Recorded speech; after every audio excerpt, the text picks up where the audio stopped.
Welcome to Venky pen works. 1969 జై తెలంగాణ ఉద్యమం అంటే తొలి దశ తెలంగాణ ఉద్యమం గురించి మనం మాట్లాడుకుంటున్నాము. 1969లో జూలై మాసంలో జరిగిన కొన్ని సంఘటనల గురించి చెప్పుకుంటే అందులో ముఖ్యంగా ఉధృతంగా జరుగుతున్న తొలి దశ తెలంగాణ ఉద్యమం పలచనబడడానికి మరొక కారణం గురించి కూడా మనం ఇక్కడ చర్చిద్దాం. సో జూలై నెలలో జరిగిన సంఘటనలు గురించి చెప్పుకుంటే జూలై 10న తెలంగాణ పరిరక్షణ దినంగా జరుపుకున్నారు. జూలై 10న తెలంగాణ పరిరక్షణ దినంగా.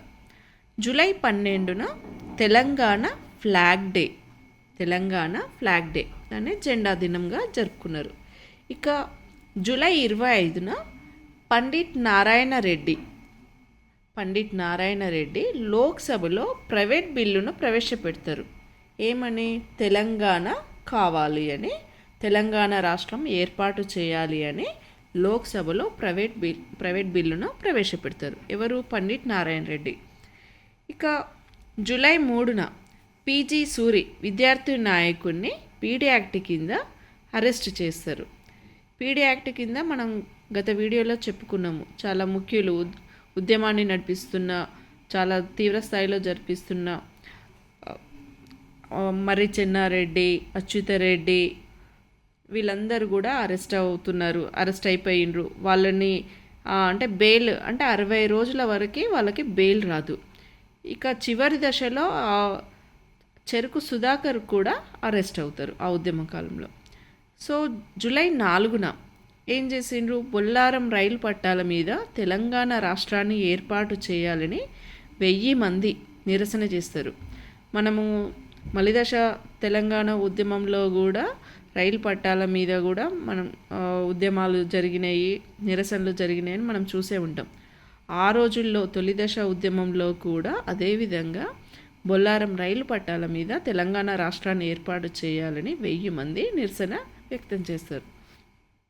ఇక జూలై 10న తెలంగాణ పరిరక్షణ దినం జరుపుకున్నామని మనం చెప్పుకున్నాం. అదెవరు? 1968లో ఇది జరుపుకుంటారు. కేఆర్ ఆమోస్ ఉద్యోగ సంఘాలు జరుపుతారు. సో 69లో కూడా తెలంగాణ పరిరక్షణ దినం, హామీల దినం జరుపుకుంటారు.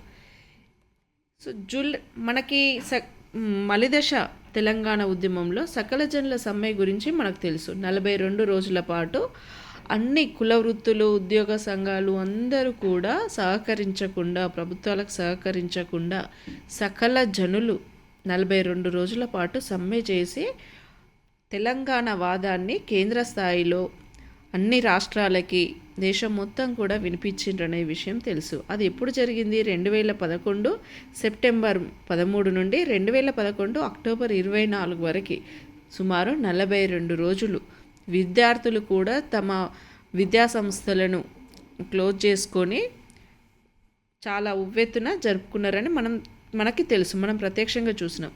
ఇట్లాంటి సమ్మెనే తొలిదశ ఉద్యమ కాలంలో కూడా 37 రోజుల పాటు జరుగుతుంది. అది ఎప్పుడు? జూన్ 10 నుండి జూలై 16 వరకు. సో ఈ జూలైలో అంటే ఇంత ఉధృత స్థాయిలో జరుగుతున్న ఈ తొలిదశ తెలంగాణ ఉద్యమాన్ని నీరుగార్చడానికి ప్రధానమైన కారణాల్లో మనం గతంలో చెప్పుకున్నాం. పీడీ యాక్ట్ కింద ముఖ్యులను అరెస్టు చేయడం ఒక కారణమైతే, మంత్రుల రాజీనామాలు రెండో కారణమైంది.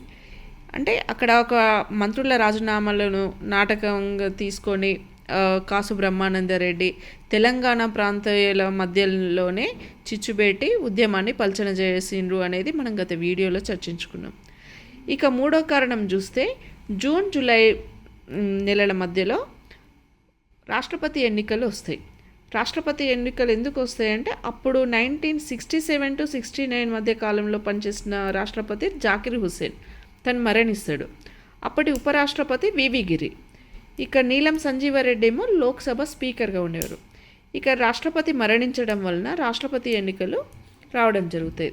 దీనికోసము ఏకగ్రీవంగా అప్పుడు ప్రధానమంత్రి ఇందిరాగాంధీ ఏమో ఉపరాష్ట్రపతికి మద్దతు తెలుపుతారు. కానీ ఇందిరాగాంధీ కంటే సీనియర్లు నాయకులు అంటే కామరాజు, నాడర్, అప్పుడున్న లీడర్స్ చూస్తే కామరాజు, నాడర్, నిజలింగప్ప, మొరార్జీ దేశాయ్ వీళ్ళంతా కూడా నీలం సంజీవరెడ్డికి అంటే లోక్సభ చైర్మన్గా ఉన్న తను కూడా పోటీలోకి వస్తాడు రాష్ట్రపతి పదవి కోసం. సో తను కూడా వాళ్ళంతా కూడా సంజీవారెడ్డికి సపోర్టు, ఇందిరాగాంధీ ఏమో వివి గిరికి సపోర్టు. మరి ఇక్కడ ఆంధ్రప్రదేశ్ రాష్ట్రంలో అప్పుడు ముఖ్యమంత్రి ఎవరు? కాసు బ్రహ్మానందరెడ్డి. ఎలాగైనా వివి గిరిని గెలిపించాలి అనే ఒక ఉద్దేశంతో ఇందిరాగాంధీ కాసు బ్రహ్మానందరెడ్డి సపోర్ట్ తీసుకొని ఫుల్ పవర్స్ ఇస్తుంది. అట్లా నీలం సంజీవరెడ్డి కూడా ఆంధ్రప్రదేశ్కి చెందిన వ్యక్తే. సో మొత్తానికి కాసు బ్రహ్మానందరెడ్డి హెల్ప్ తీసుకొని నీలం సంజీవరెడ్డి గెలవకుండా వివి గిరి గెలిచేలాగా చూస్తారు. వివి గిరి నీలం సంజీవరెడ్డి మీద 3 ఓట్ల తేడాతోనే గెలుస్తారు. వివి గిరికి 131 ఓట్లు వస్తే నీలం సంజీవరెడ్డికి 118 ఓట్లు వస్తాయి. అంటే ఇక్కడ ఈ రాష్ట్రపతి ఎన్నికలు కూడా తెలంగాణ ఉద్యమాన్ని నీరుగార్చడానికి ఉపయోగపడింది. ఎందుకు? అక్కడ ఆంధ్ర ప్రాంతానికి చెందిన వ్యక్తి, ముఖ్యంగా కాసు బ్రహ్మానందరెడ్డి అనే వ్యక్తి తెలంగాణ ప్రాంతానికి, తెలంగాణ రాష్ట్ర ఏర్పాటుకైనా తెలంగాణ వాదానికైనా ప్రత్యేకమైన బద్ధ విరోధి.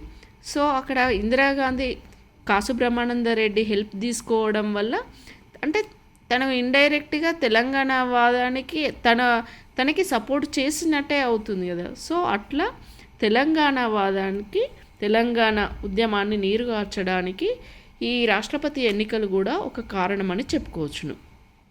ఇక జూలై 25న మనం ముందు చెప్పుకున్నాం, పండిట్ నారాయణ రెడ్డి లోక్సభలో ప్రైవేట్ బిల్లును ప్రవేశపెడతారు తెలంగాణ రాష్ట్రాన్ని ఏర్పాటు చేయాలని. మరి ఇతను ఎవరు అని చూస్తే నిజామాబాద్ నుండి ఇండిపెండెంట్ అభ్యర్థి. ఇతను మెంబర్ ఆఫ్ పార్లమెంట్, ఇండిపెండెంట్ అభ్యర్థి గెలిచిండు.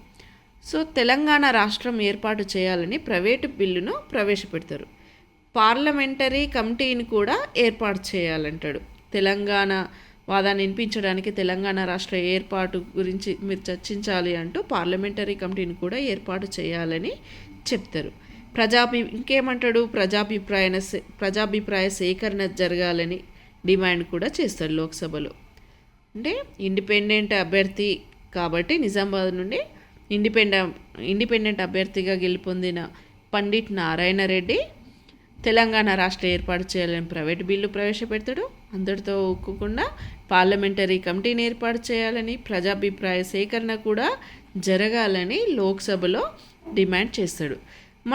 ఇట్లాంటిది 1999లో లోక్సభలో ఆలే నరేంద్ర తెలంగాణ రాష్ట్ర ఏర్పాటు చేయాలని ప్రైవేట్ బిల్లును ప్రవేశపెడతారు. అంటే ఇక్కడ మనము ఒక సబ్జెక్టు చదివేటప్పుడు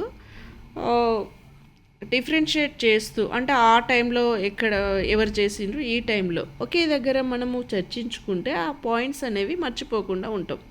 అంటే తొలి దశ ఉద్యమ కాలంలో పండిట్ నారాయణ రెడ్డి లోక్సభలో ప్రవేశపెడితే ప్రైవేట్ బిల్లుని 99 ఏంటిది, ఇంకా మలిదశ ఉద్యమానికి దారి తీసిన పరిస్థితులు అవి. సో 99లో ఆలే నరేంద్ర తెలంగాణ రాష్ట్ర ఏర్పాటు చేయాలని ప్రైవేట్ బిల్లును ప్రవేశపెడతారు. సో ఇదంతా కూడా జై తెలంగాణ ఉద్యమంలో 1969 తొలిదశ తెలంగాణ ఉద్యమంలో జూలై మాసంలో జరిగిన ముఖ్యమైన సంఘటనలు. Thank you.